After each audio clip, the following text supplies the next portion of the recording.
ಒಂದು ಮಿಕ್ಸಿ ಜಾರ್ಗೆ ನಾನು ಅರ್ಧ ಕಪ್ ಆಗಷ್ಟು ಹುರಿದಿಟ್ಕೊಂಡಿರುವಂತಹ ಶೇಂಗಾನ ಹಾಕ್ತಾ ಇದ್ದೀನಿ. ಹಾಗೆ ಒಂದು ಗಡ್ಡೆ ಬೆಳ್ಳುಳ್ಳಿ, ಸ್ವಲ್ಪ ಅರಿಶಿನ, ಒಂದು ಚಮಚ ಅಚ್ಚ ಖಾರದ ಪುಡಿ. ಮಕ್ಕಳು ತಿನ್ನೋದ್ರಿಂದ ನಾನು ಖಾರವನ್ನು ಸ್ವಲ್ಪ ಕಡಿಮೆ ಹಾಕ್ತಾ ಇದ್ದೀನಿ. ರುಚಿಗೆ ತಕ್ಕಷ್ಟು ಉಪ್ಪು, 1 ಟೇಬಲ್ ಸ್ಪೂನಷ್ಟು ಜೀರಿಗೆನ ಹಾಕ್ತಾ ಇದ್ದೀನಿ. ಹಾಗೆ ತೊಳೆದಿಟ್ಕೊಂಡಿರುವಂಥ ಸ್ವಲ್ಪ ಹುಣಸೆ ಹಣ್ಣು.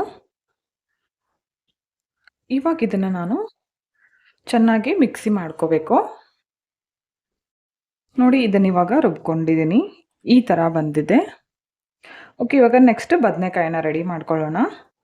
ಇದನ್ನು ಸೈಡಿಗೆ ಇಟ್ಕೊಂಡ್ಬಿಡ್ತೀನಿ. ಒಂದು ಸ್ವಲ್ಪ ತಗೊಂಡಿದ್ದೀನಿ ಬದನೆಕಾಯಿ, ಮುಳ್ಳು ಬದನೆಕಾಯಿ ಅಂತಾರಲ್ಲ ಅದನ್ನು ತಗೊಂಡಿದ್ದೀನಿ, ಚಿಕ್ಕ ಚಿಕ್ಕದು. ಇದನ್ನು ಇವಾಗ ಕಟ್ ಮಾಡ್ಕೊತೀನಿ. ಬದನೆಕಾಯಿ ಕಟ್ ಮಾಡೋಕ್ಕಿಂತ ಮೊದಲು ಒಂದು ಪಾತ್ರೆಯಲ್ಲಿ ತೊಳೆಯೋದಕ್ಕೆ ಯೂಸ್ ಮಾಡ್ತೀವಲ್ಲ ಆ ನೀರನ್ನು ತಗೊಂಡು ಅದರ ಒಳಗಡೆ ಸ್ವಲ್ಪ ಉಪ್ಪನ್ನು ಹಾಕಿಟ್ಕೋತೀನಿ. ಬದನೆಕಾಯಿ ಕಟ್ ಮಾಡಿದ್ರಲ್ಲಿ ಹಾಕಬೇಕಾಗತ್ತೆ, ಯಾಕಂದರೆ ಬೇಗನೆ ಕಪ್ಪಗಾಗ್ಬಿಡುತ್ತೆ ಬದನೆಕಾಯಿ. ಅದಕ್ಕೋಸ್ಕರ ನೋಡಿ ಈ ಥರ ಕಟ್ ಮಾಡ್ಕೋತೀನಿ. ಸ್ವಲ್ಪ ತೆಗಿತೀನಿ, ಇದು ಹಿಂದ್ಗಡೆ ಇರೋದು ತುಂಬು ಸ್ವಲ್ಪ ತೆಗೆದು ಈ ಥರ ಕಟ್ ಮಾಡ್ಕೋತೀನಿ. ಇಷ್ಟೇ ಕಟ್ ಮಾಡೋದು. ನೋಡಿ ಈ ಥರ ಕಟ್ ಮಾಡಿ ಇದನ್ನು ಉಪ್ಪು ಹಾಕಿ ಇಟ್ಕೊಂಡಿದ್ನಲ್ಲ ಈ ನೀರು ಒಳಗಡೆ ಹಾಕ್ತೀನಿ. ಎಲ್ಲ ಬದನೆಕಾಯಿನ ನಾನು ಇದೇ ಥರ ಕಟ್ ಮಾಡ್ಕೋತೀನಿ.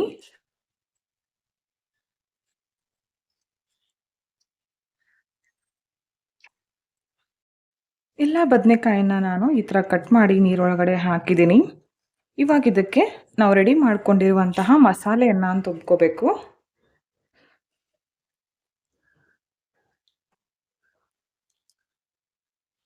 ರೆಡಿ ಮಾಡಿ ಇಟ್ಕೊಂಡಿದ್ನಲ್ಲ ಆ ಮಸಾಲೆಯನ್ನು ಇದರ ಒಳಗಡೆ ಈ ಥರ ತುಂಬ್ಕೋತೀನಿ.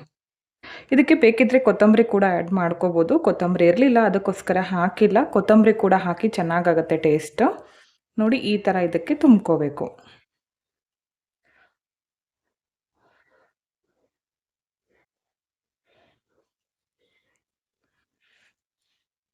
ಈ ಥರ ಎಲ್ಲ ಬದನೆಕಾಯಿಯನ್ನು ತುಂಬ್ಕೊಳ್ಳಿ.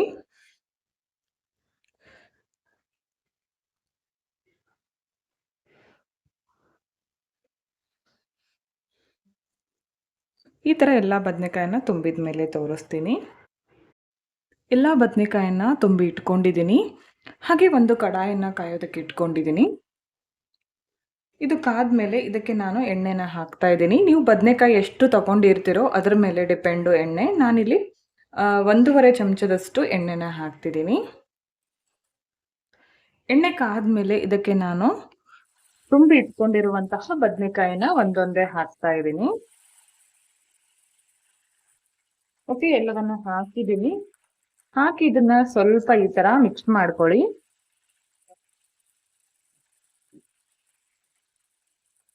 ಮಿಕ್ಸ್ ಮಾಡಿಕೊಂಡು ಸಣ್ಣ ಉರಿಯಲ್ಲಿ ಇಟ್ಕೊಳ್ಳಿ. ಅದಾದ್ಮೇಲೆ ಒಂದು 2ರಿಂದ 3 ನಿಮಿಷ ಮುಚ್ಚಳವನ್ನ ಮುಚ್ಚಿ ಇಟ್ಕೋತೀನಿ. ಒಂದು 3 ನಿಮಿಷ ಆದ್ಮೇಲೆ ಮುಚ್ಚಳನ ತೆಗೆದು ನೋಡ್ತಿದ್ದೀನಿ. ಮತ್ತೆ ಇದನ್ನ ಸ್ವಲ್ಪ ಮಿಕ್ಸ್ ಮಾಡ್ಕೋತೀನಿ.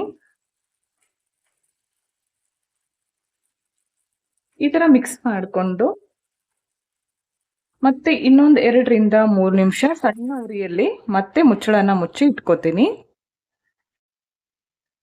ಒಂದು 3 ನಿಮಿಷ ಆದ್ಮೇಲೆ ಲಿಡ್ಡನ್ನ ಓಪನ್ ಮಾಡ್ತಿದ್ದೀನಿ. ನೋಡಿ ಈ ತರ ಬಂದಿದೆ. ಇವಾಗ ಇದಕ್ಕೆ ಇನ್ನು ಸ್ವಲ್ಪ ನಾನು ರೆಡಿ ಮಾಡ್ಕೊಂಡಿರುವಂತಹ ಮಸಾಲೆಯನ್ನ ಹಾಕ್ತಾ ಇದ್ದೀನಿ. ಹಾಕಿದ್ಮೇಲೆ ಸ್ವಲ್ಪ ನೀರನ್ನ ಹಾಕ್ತೀನಿ. ನೀರು ಹಾಕಿ ಸ್ವಲ್ಪ ಮಿಕ್ಸ್ ಮಾಡಿಕೊಂಡು